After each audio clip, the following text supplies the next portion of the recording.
one of our entrepreneurs.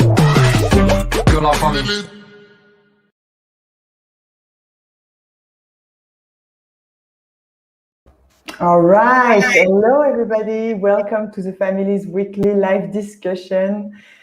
Each week, as you know, two of the family members welcome a guest we love to discuss about important topics regarding entrepreneurship, innovation, startups. It's live, it's interactive, so feel free to ask any questions. You are welcome. Today, I am with Nicolas and John. So John is our guest. John is the innovation editor at the Financial Times. He writes a weekly column on the impact of technology. He is the founder of FT Forums, which hosts monthly meetings for senior executives. I don't know how it goes right now since the pandemic. Maybe we'll ask you, John. He is also the founder and editorial editor of Sifted, FT-backed for sites for European startup. He's been Europe editor, Paris bureau chief, Asia editor, Moscow correspondent, and Lex columnist. All right, let's start. Together we're going to talk about many topics that Nicolas especially cares about. And I have to say, John, that Nicolas is a great admirer of your papers, and I must say that Sifted has been one of the media I've loved reading steadily since the launch. There's something different, there's something fresher, I would say, than what I'm used to. And I guess it's thanks to your team. I've had the chance to meet Amy Lewin, the deputy editor. She's not just very smart, but she's also, she adds something very human, a human touch, the way she talks about the startup world. So thank you for being here. Thank you, everybody, for watching. And maybe, Nicolas, you want to start with a first question for John, or just say how you feel and how it's going for you as well? Sure. As you know, John, and as most people know, the family started in Paris 8 years ago, and then we quickly expanded in London, opening an office there. And we still today, we have this question, like, why did you expand? Why not be content with being in Paris? And one of the many, many reasons I often tell as to why we expanded in London and reincorporated in London, actually, is that in London, you can connect with very influential, powerful global institutions, of which one is the Financial Times. And I really must say that one of the things that we got out of our presence in London is the connection with the FT in general, with you in particular. I remember you came to visit us at our office a few years back, explaining the project that was Sifted at the time, and then Sifted came to be, and we've seen it grow over the years, and I've been honored to be part of that adventure. But maybe before discussing all that, can you tell us how was the past year for you? Because the pandemic has had an impact on each and every one of us, not mentioning the businesses or the organizations that employ us, in which we work for. So how was it in your particular case? Sure. Well, first of all, thank you very much for inviting me to speak. It was a real pleasure to join you. I think, like everyone, I'm probably got bored by the lockdown about April last year. It's been going on for so long. But I think it's fascinating. It's one of those kind of hinge points in history almost, where everything gets opened up and people think about whether you can do things in a different way. What's fascinating, I've been, as you say, I've had two different interests. One is at the FT, which is a 133-year-old organization. It's a very established traditional media.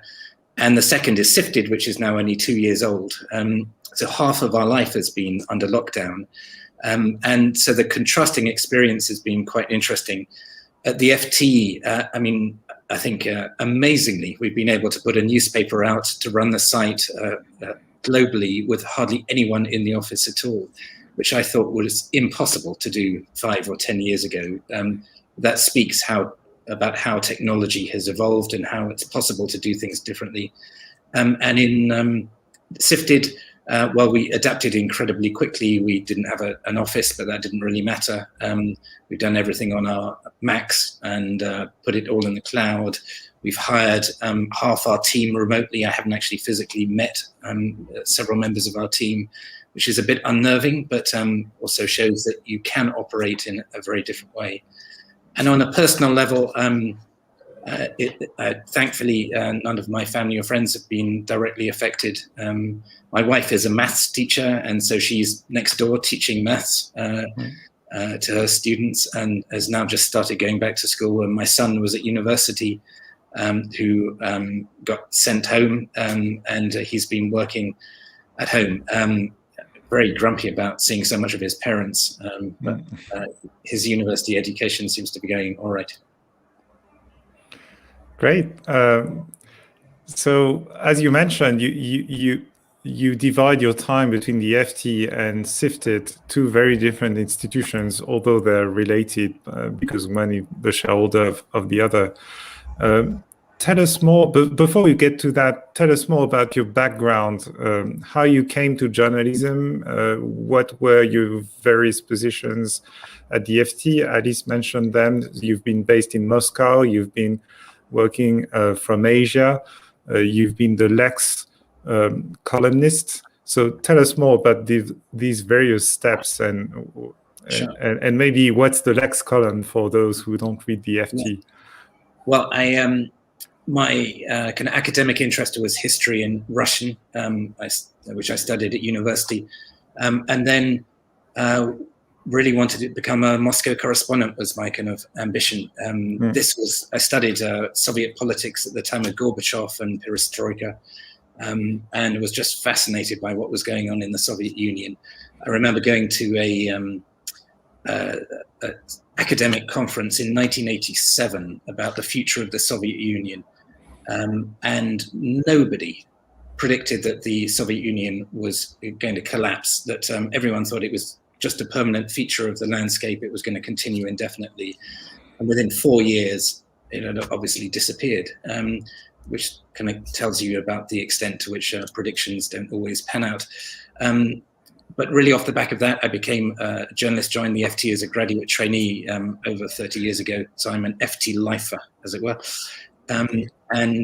But I started out, as all FT reporters do, as a kind of business correspondent, learning how the city worked, understanding how a bond market works.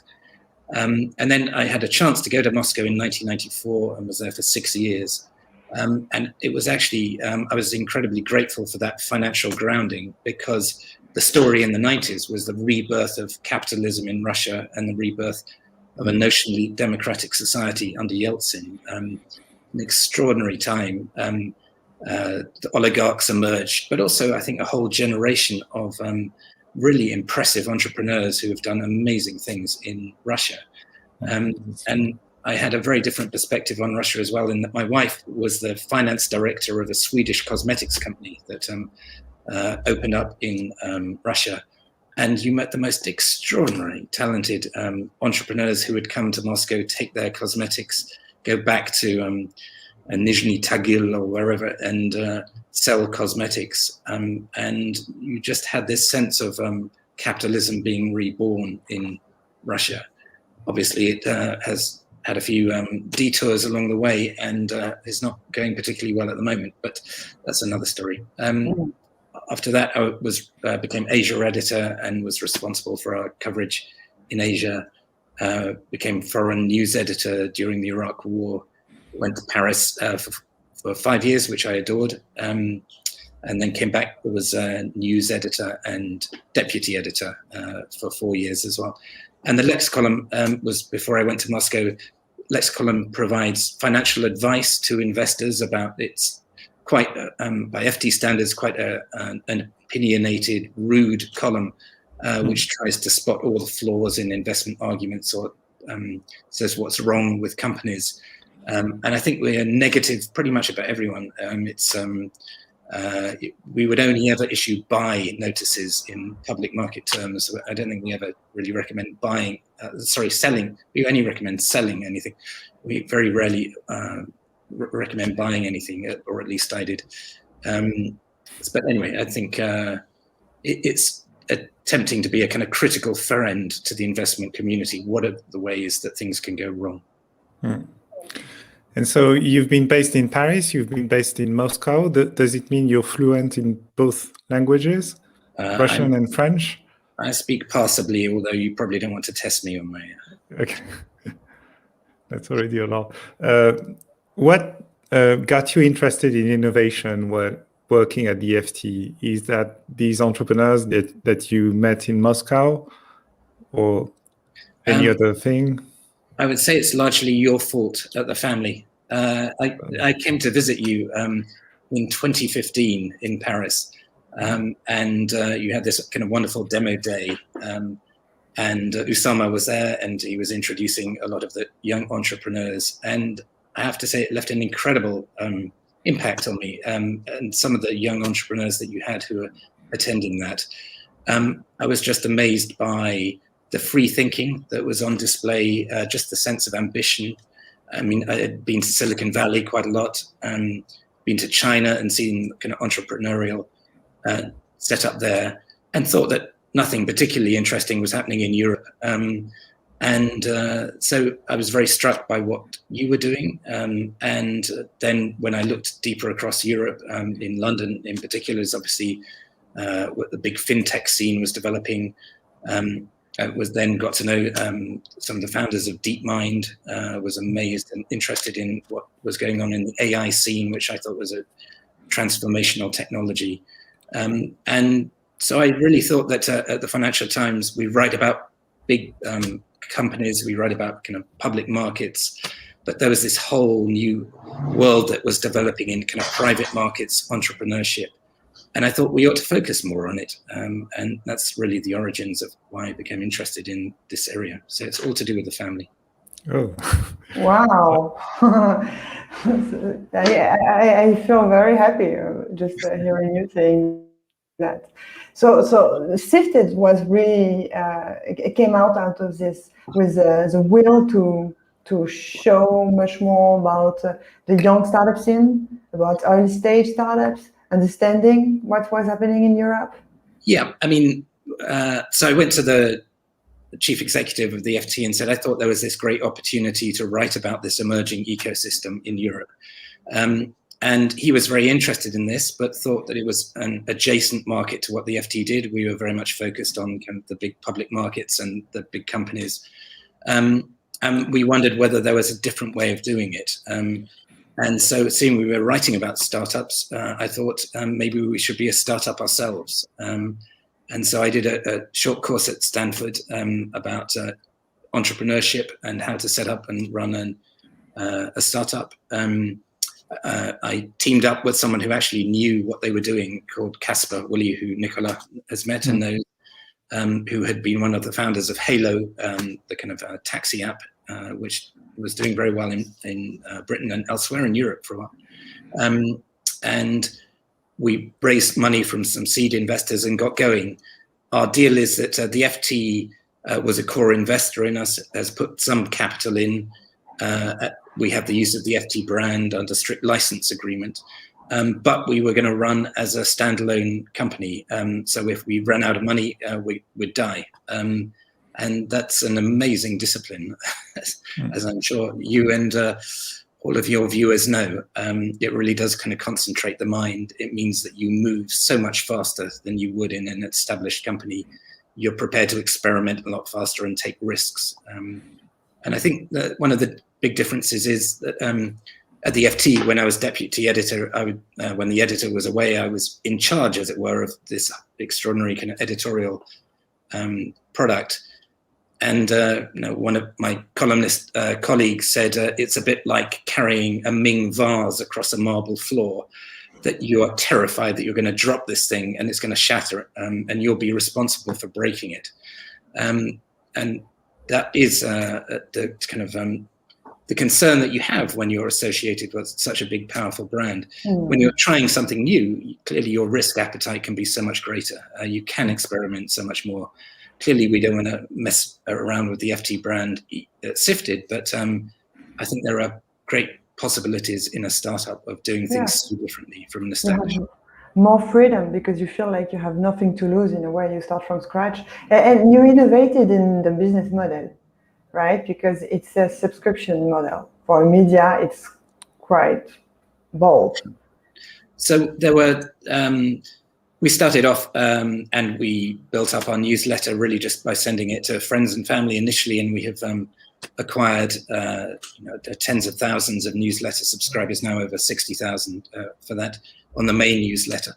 And we had a site as well, which we launched in January 2019. Frankly, we attracted a lot more advertising and sponsorship than we thought we were going to. A lot of the big service providers, a lot of the tech companies, they want to reach this audience of entrepreneurs around Europe. And so they come to us and sponsored newsletters or bits of the site or events or reports that we've done. And so that has gone very well. But we always wanted to have a subscription model, a membership model, not just because we needed to keep financing ourselves, but also because we wanted a deeper level of engagement with our readers. And one of the consequences of having a subscription model, as you know, Nicolas, is that when people pay you for something, they demand a lot more from you. It's a good way of really having a more informed dialogue with readers about what they want, and you have to provide something for them that they really value because they're paying for it. So that's been quite instructive as well. I also find that you can also demand more from them in terms of feedback and pushback suggestions as to what topic to cover, because paying for the whole thing, they have a vested interest in what's going on and they're really willing to contribute, whereas audiences attracted to advertising backed models are more passive. Sure. Yeah, I think it's really important in a way that people value you clearly, and as you're saying, that does come with a kind of reverse obligation that you have to take them very seriously, and helps shape your content, I think, in a way. So we've been very encouraged so far by the number of people who have signed up and are coming and now telling us that they like what we've done so far, but you need to improve it in this area or that area. It is a kind of constant feedback loop that you now get from having those engaged readers, I think. Go ahead, Alice. I know I had a question. I wanted to switch topic. I wanted to talk about your view, John, of the state of entrepreneurship at the global level in Europe as well.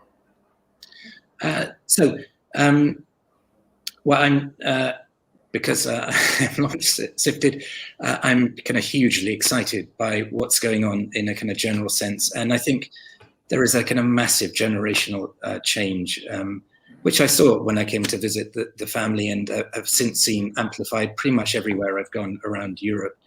And when I graduated from university, there were possibly only 4 things that people really wanted to go and join. They wanted to go and join the government, the Foreign Office, or the civil service. They wanted to join Shell, or some big corporate. They wanted to join McKinsey, or they wanted to join the BBC. Those are the 4 most popular things that people did when they left university. And I love going to universities now and meeting kind of entrepreneurs who are graduating, and a lot of them, and non-graduates as well. People want to set up their own companies. And what has changed is the technology that has enabled people to do that. I think it's so much easier now to do that. The technology has been transformed. It's so cheap to do this. You can use cloud computing, you can network, you can go global overnight. Money is so much more readily available. And I think there's this sense of, well, both of you have actually written it in different newsletters from the family, that entrepreneurship is the new politics, which I think is a really interesting idea. And that if you want to, it's a bit of a hackneyed phrase, but if you want to be the change you want to see, I got that wrong. If you should be the change that you want to see, you want to improve society, you can do something about it. And I think this generation that's coming, graduating from university, and older people who want to make a change as well, are empowered by that. So I think the possibilities of changing the world through entrepreneurship are enormous now, as we have seen. I was just before this interview, I was having an office hour with one of our entrepreneurs who's based in London. Her name is Emily, and her startup is called Vestpod. And basically, she's helping women to learn how to invest their money in a better way. And she was telling me about the situation for entrepreneurs right now, from her point of view in London, and especially for women, because I heard there was a sad story happening in London, a horrible story with a policeman who harassed and killed a woman, and a lot of demonstration from women in the street as well, etc. So this plus COVID, the lockdown, it's a lot for the level of optimism for entrepreneurs. Do you feel that right now in London, in the UK specifically? Yeah. Yeah. Well, the mood in London is pretty terrible, partly because of COVID and the whole lockdown and the economic contraction, and that lots of people have lost their jobs. Partly, as you say, there was this appalling murder of a woman who was abducted and murdered by a policeman. And that did lead to protests over the weekend, which the police broke up in a very heavy-handed way.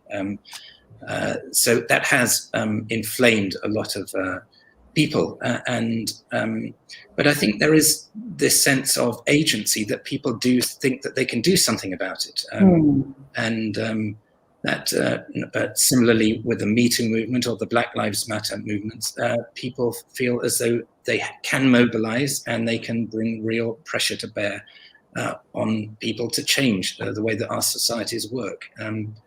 So I think it is a very kind of febrile mood in London and in the UK generally, but I think people are now trying to look beyond the pandemic. The vaccination program is working well in Britain. We have this added complication of Brexit, which, as I think most people in the tech community think in Britain, we've shot ourselves in the foot, if not in the head.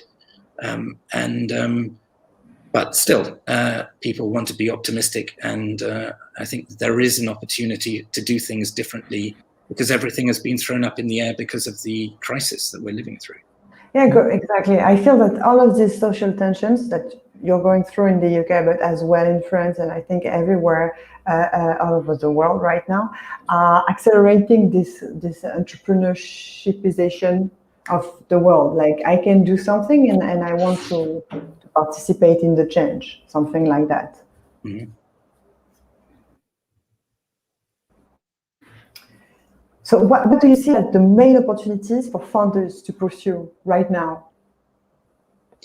The area that really intrigues me at the moment is climate tech. There are so many interesting kind of ideas that are bubbling up, and people are thinking about how to do things differently. I've been talking a lot to the Nordshine Foundation in Stockholm, who have this concept of social impact unicorns, which I think is a lovely idea, that there is an obsession clearly in the west coast of America and to some extent in Europe and certainly in China, that you've got to be a unicorn to have succeeded in tech, which is a rather unhealthy way of looking at things. I think that it is very much looking at it through a VC prism, but entrepreneurship is so much wider than that.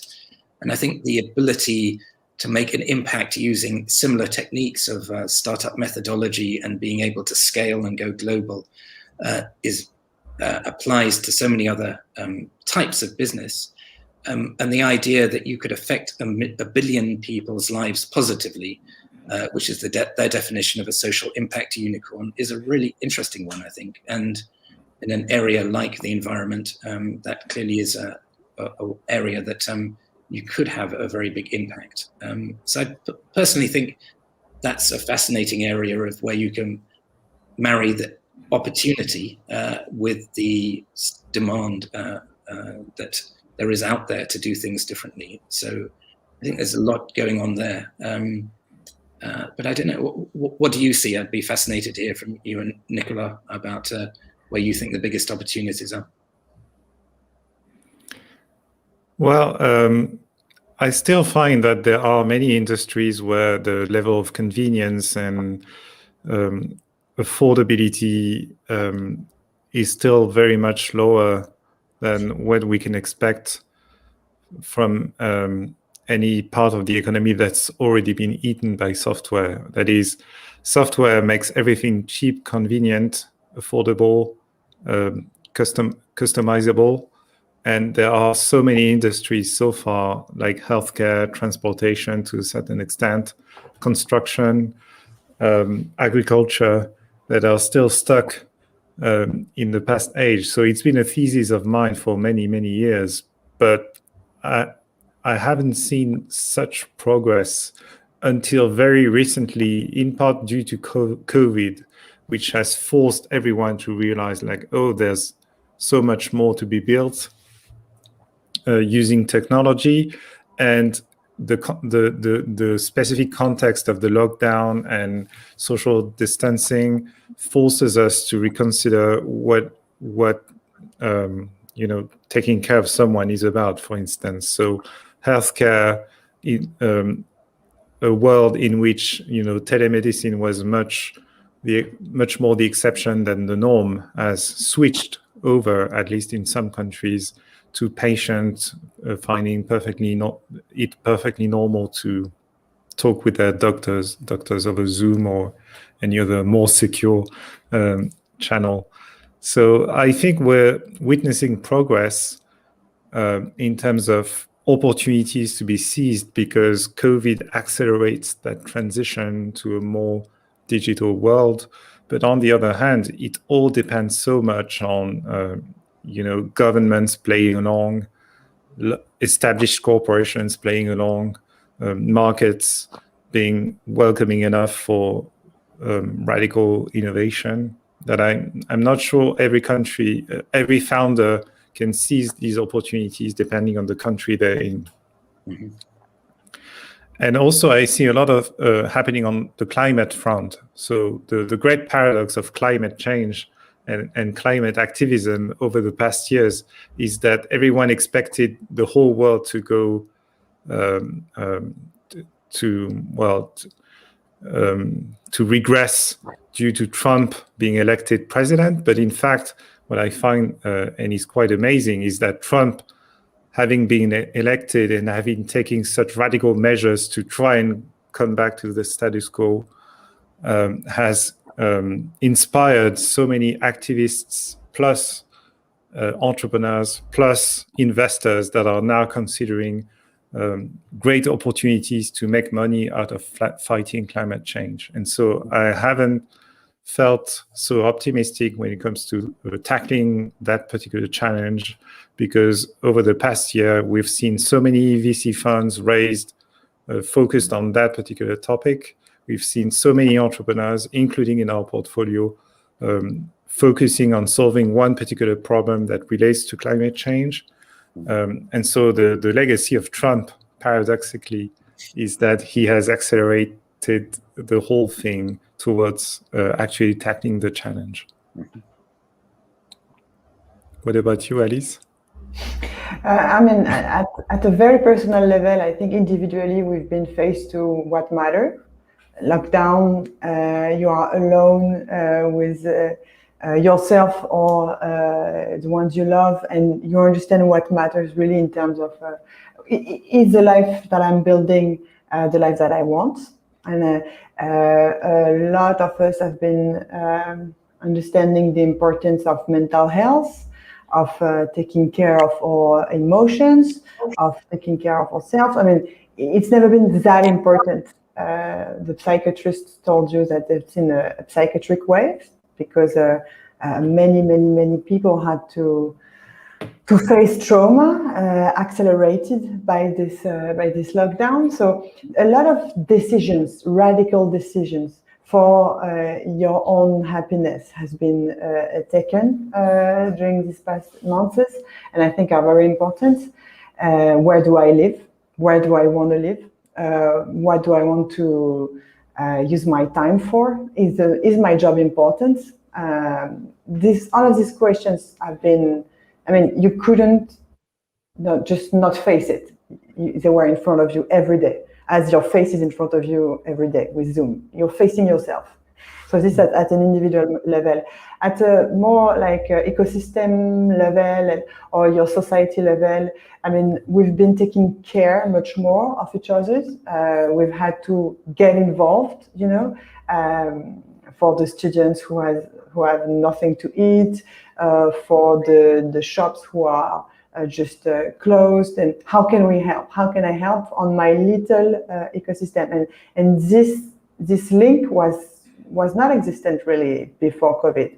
We've started rethinking about the importance of that link, and that for me that is politics. That's how can I get involved in my society at my level, and at a much more global level. I mean, the acceleration of remote work for us at the family, it's been radical. We've switched to this model of the night, and it's been hard, but I'm so happy we did it. So happy, because right now I see the benefits.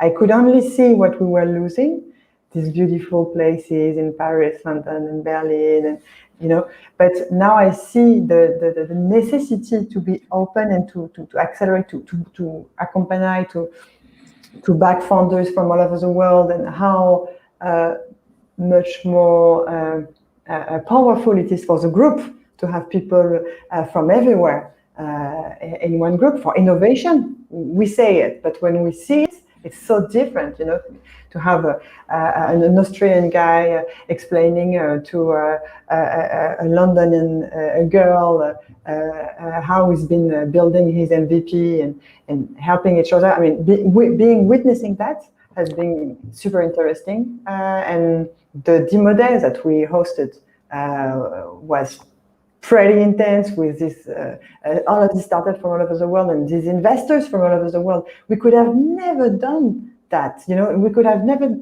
gathered hundreds of global investors at one time to pay attention to these startups. It would have never been possible before. It would have taken so much emails to grab their attention, and now they are okay to watch Demo Day online. So the possibilities are huge, and of course that focus on ecology and environment. It's never been that important. On our batch of 30 startups, I think 1/3 is directly connected with taking care of the planet, or taking care of, I mean, the planet at large, like human included. Yes, and that's very impressive, because it makes things very serious. When it's only governments signing agreements, you know, very high level, you don't expect radical change to come up. But when it's entrepreneurs on the ground deciding to tackling very hard challenges from a technological, societal, regulatory perspective, and VCs ready to back them, then you know something's happening. Maybe it won't be those in particular that make a difference, but they're only representative of a whole movement that's global and networked, and hence very powerful. I'm quite intrigued by the idea that Steve Case came up with, you know, from Steve Case of AOL fame. He wrote, I thought, quite an interesting book a while back called The Third Wave, which was how technology was certainly second wave in the consumer internet was very much an island unto itself.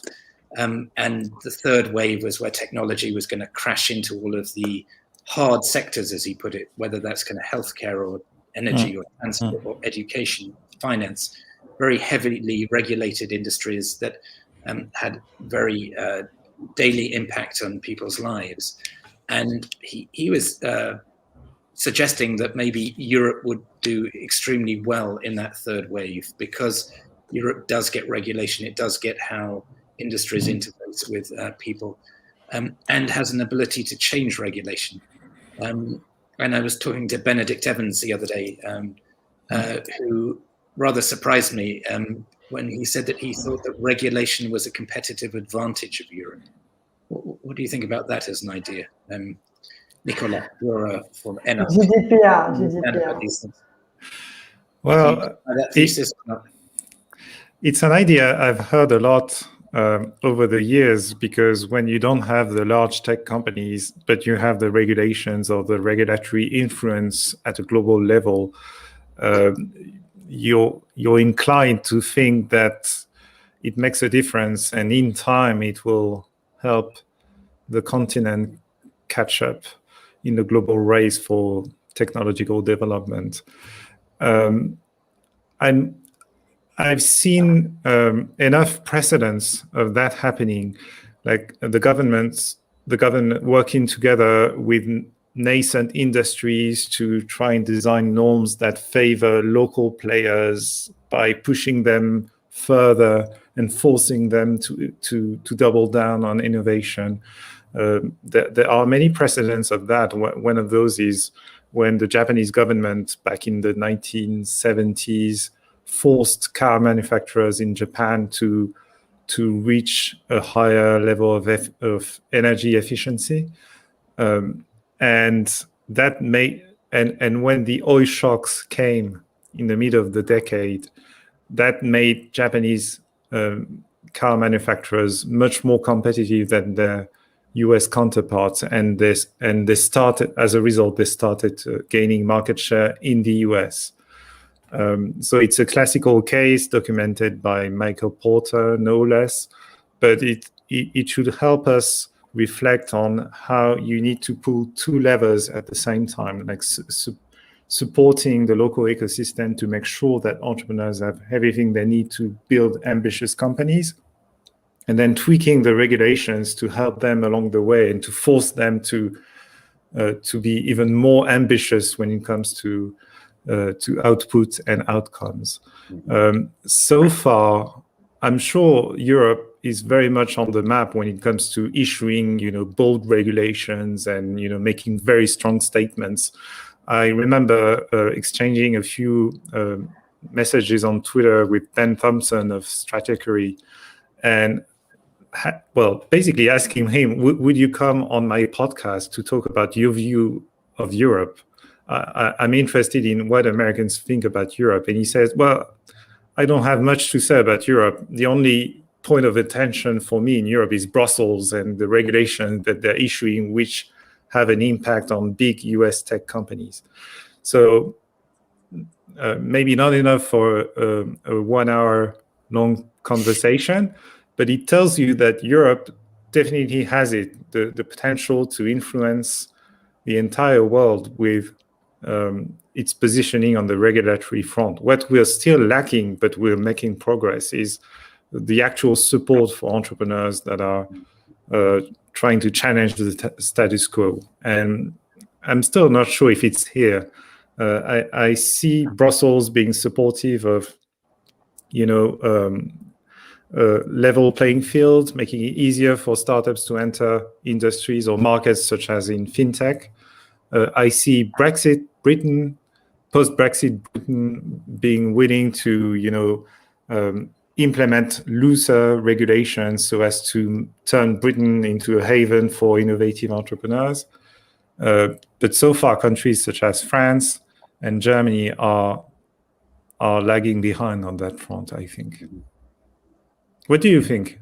Because as Sifted, you're really covering the whole continent, and you have insights into what's happening in every single ecosystem. So what's your view in terms of who's doing well, who has still progress to make? What are the hotspots in the pan-European ecosystem at the moment?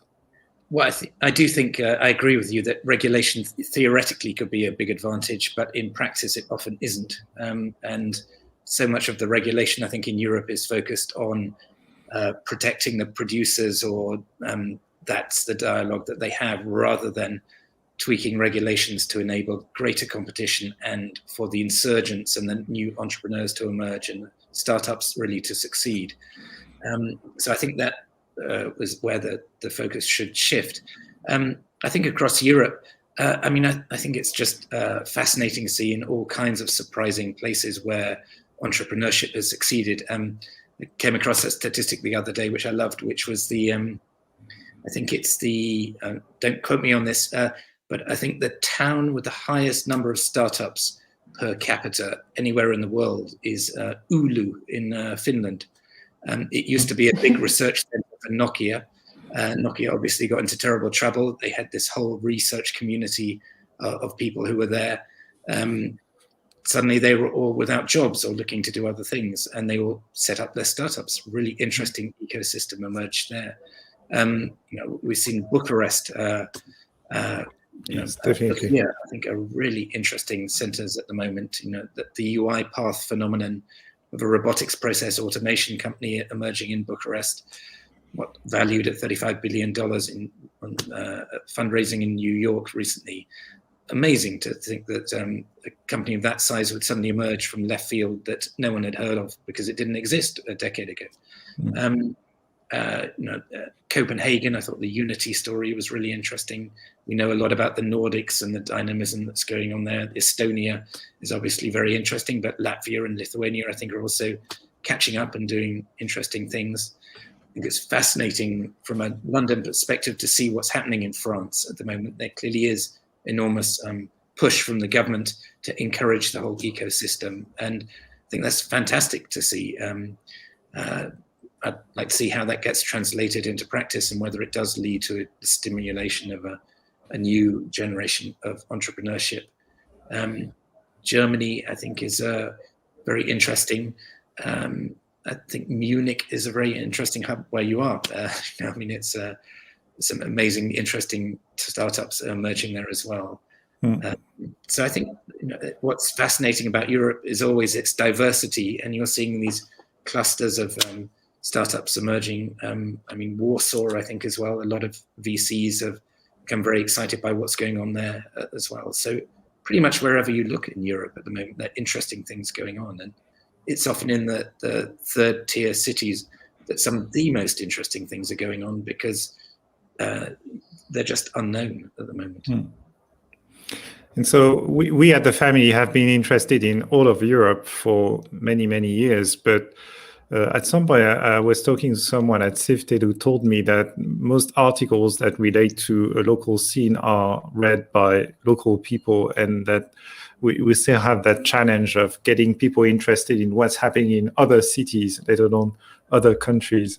So how is it going in terms of, a pan-European mindset in terms of...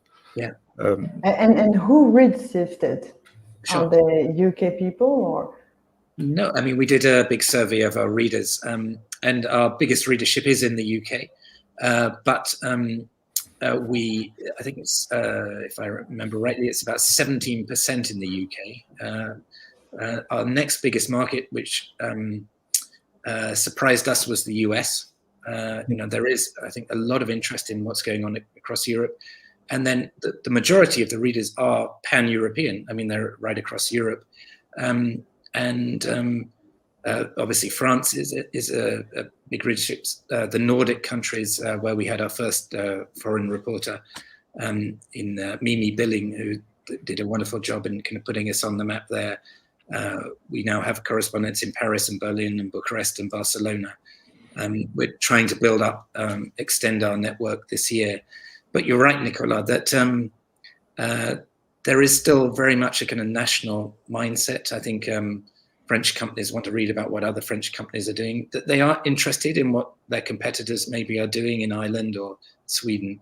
But there's not yet a fully kind of European dialogue on these issues, I think, which we're trying to create. And we're all making progress. I've seen progress happening over the past 3 years, maybe, with the emergence of investors who really have a pan-European thesis, and now Americans coming to Europe with determined to seize every opportunity, whether it's in the UK or on the continent. So it forces everyone to look around and realize that there's more than one city or one country. Sure. I mean, it's a bit ironic in a way, isn't it? I think you and I have discussed this before, that, I mean, it's the Americans, both the big tech companies and the VC firms, who view Europe as one entity, whereas everyone else views it as a series of different countries. But anyway, it would be a wonderful thing if there was more of a kind of European community that could bring political pressure to bear as well in Brussels and national capitals to try to level the playing field and allow more entrepreneurship to happen, I think. And where do you see the UK, where is the UK headed now? Because it's very difficult to decipher from the outside if you're not interacting every day with people in Whitehall and people in the know. What are the intents of the UK government?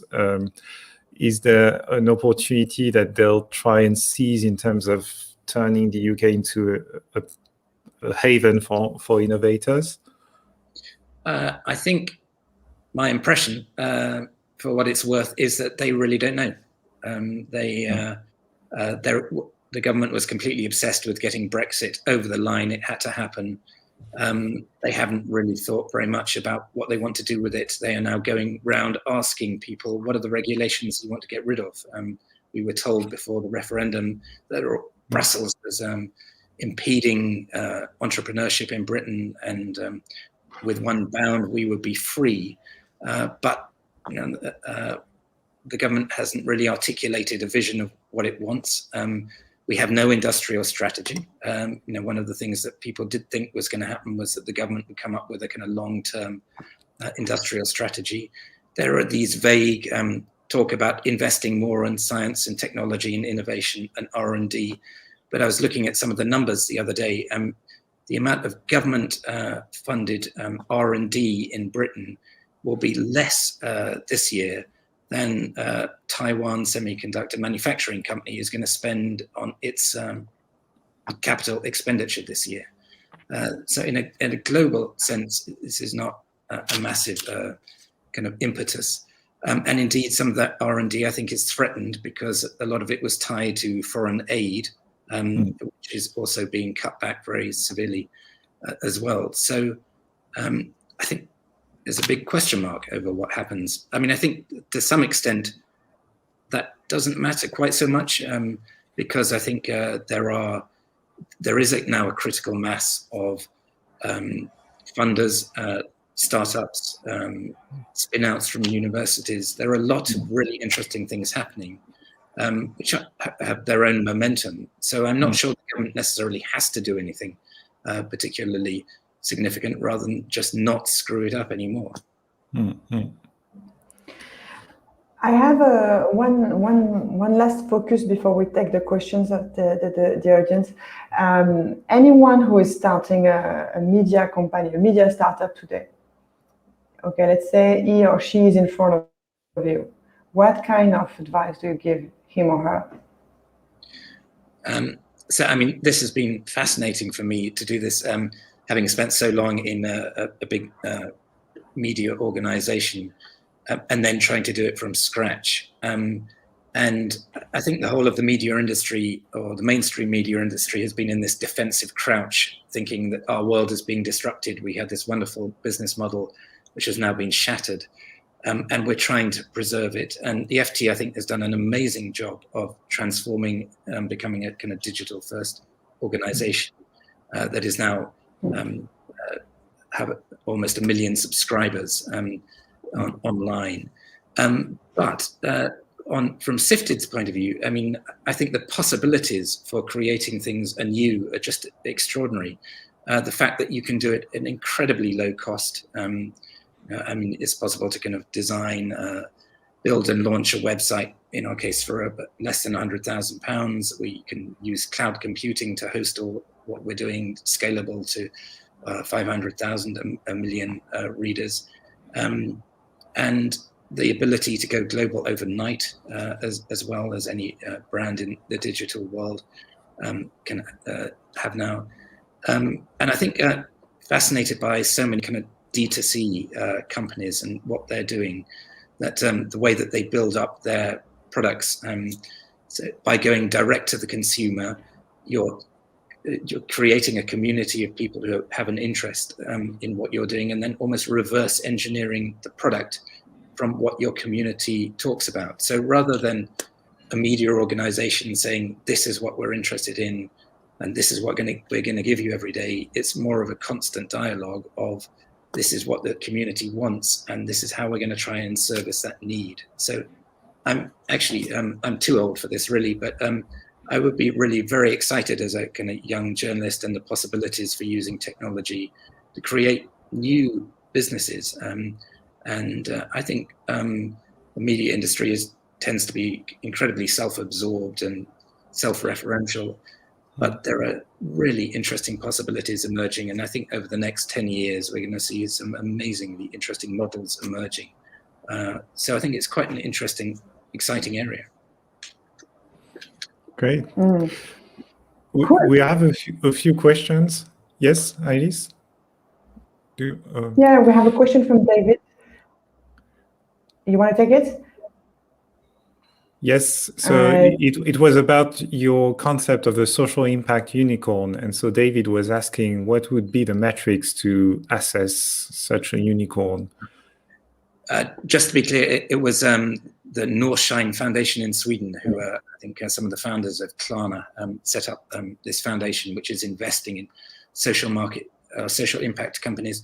Their definition is that it should affect 1 billion people's lives in a positive way. And so that can be all kinds, it can be for-profit companies. There's nothing wrong with trying to make money at the same time as impacting people's lives in a positive way. But they're particularly focusing on kind of education, healthcare, climate. And they've opened a branch in Rwanda in Africa, and are looking to partner with African companies there. I just think it's a different, interesting way of looking at entrepreneurship. Can you use these incredibly powerful tools to change people's lives in a positive way? Anyway, it obviously remains to be proven as a concept, but I think it's interesting that people are investing in a not purely financial way. Their belief is that it works so much better and you can scale so much faster if you have a for-profit model, because that will get you to where you want to be so much faster. But that's not the only metric they're using to measure their investments. Would you say that Tesla has some kind of social impact? Because they've been all over the news for the past year, and recently, following the events in Texas, we've been told that deploying more electric vehicles on the road would in turn help balance the electricity grid and prevent things like what happened in Texas recently. So it really makes a difference in people's lives, sure, even if they don't own a Tesla per se. Yeah, no, in one sense, I think Tesla is an amazing company, and really has kind of electric charged the whole of the kind of car industry into focusing more on electric vehicles. So I think Elon Musk has done an amazing job of really changing the dynamics of that industry. At the same time, newfound interest in Bitcoin is rather hard to square with that, given the kind of energy consumption that's involved in Bitcoin mining. But I think he's such a fascinating kind of 21st century tech leader, I think, isn't he? That he's called the master of the memes, and he really does understand that business operates in a different way now, which I don't fully understand at all. But I think his ability to mobilize resources and to read the zeitgeist and to focus on making things happen in a different way is just extraordinary. Well, One question from There's Ahmed. another question. Yes, from Yes. Ahmed. Go ahead, Alice. Okay. Will it be harder for a young startup, early stage startup, to raise capital? Once the pandemic is over? My sense is that it will become easier. I think there's now a huge amount of money that is sloshing around the world looking for a home. We still have very low interest rates. The returns, the public markets, both on equities and bonds, are so highly valued that there is more interest in alternative assets. That I think Europe has definitely lagged behind the US in terms of where the institutional money has gone. It has not really gone into so much into venture capital as certainly in America. But there's a whole slew of family office money in Europe that is now looking to invest as well. So I think there is a lot of money available, and there are networks emerging and more diverse pools of venture capital that can provide that. So I would be quite optimistic. I think the difficulty is people without those established networks accessing this capital, but that's becoming easier and easier, I think. But I'd be interested in both your views on this. I mean, you know more about this world than I do. Well, I still don't know. I find it very difficult to make predictions when it comes to what happens on financial markets. It certainly sounded easier for startups to raise money these days. If you talk to VCs, they say that they haven't seen such a high level of activity for a very long time, and that the prices of the rounds are going up and up all the time. And they're really looking forward to things slowing down and going back to normal to a certain extent. On the other hand, it's true that, as you said, the pandemic, with this acceleration towards a more tech-driven economy, has proven everyone that there's still a lot to explore and many experiments to make and many opportunities to seize. So I expect investors to realize that they need to be more exposed to that particular segment of the economy and finding ways to work with VC funds, accelerators, business angel investors, syndicates, whatever, to make sure that they're exposed to tech startups in general.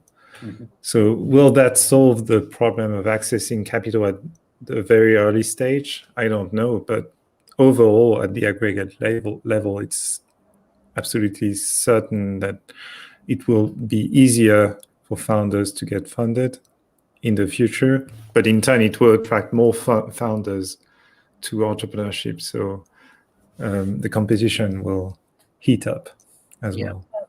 I do think as well that there's a demonstration effect taking place, and we've written a couple of articles on Sifted about the returns that the early stage investors have got in UiPath and Deliveroo. I mean, absolutely astonishing returns of kind of 2,200 times and 6,000 times, and so 600 times, and that people notice that. I mean, if you're getting 1% or on your bonds, if that, or they're actually negative yielding, and you're looking at people who are making astonishing returns in startup world, that has an effect, I think. It will suck more money in and should make more money available, I think. Yes, I totally agree that early stage startup investing is one of the most rewarding asset classes there is in terms of returns. Maybe I had one last question, because we're almost at 1 hour. It's about the FT. So coming back to your roots and the more established institution, the FT stands out as a European institution that is still acknowledged and respected and influential at a global level. Investors read the FT in Japan, in Hong Kong, in the US, all over the world, and yet it's it's clearly European. When you read it, it's written with a European point of view. Most of the people who write in it are Europeans. So what's the recipe here? What makes such a European institution stand out at the global level after 130 years or so, as you said at the beginning? That's a very good question. I think there are a few kind of guiding principles that we've always believed in at the FT. I mean, one, and this always sounds very different to an American and French audience in particular, is that we're a liberal newspaper. And that's in the sense that Isaiah Berlin would have used it, that we believe in free markets, free people, free flow of ideas. And I think that's the kind of core principle of the FT. It's a very kind of English definition of what liberalism is, or British idea of what liberalism is. And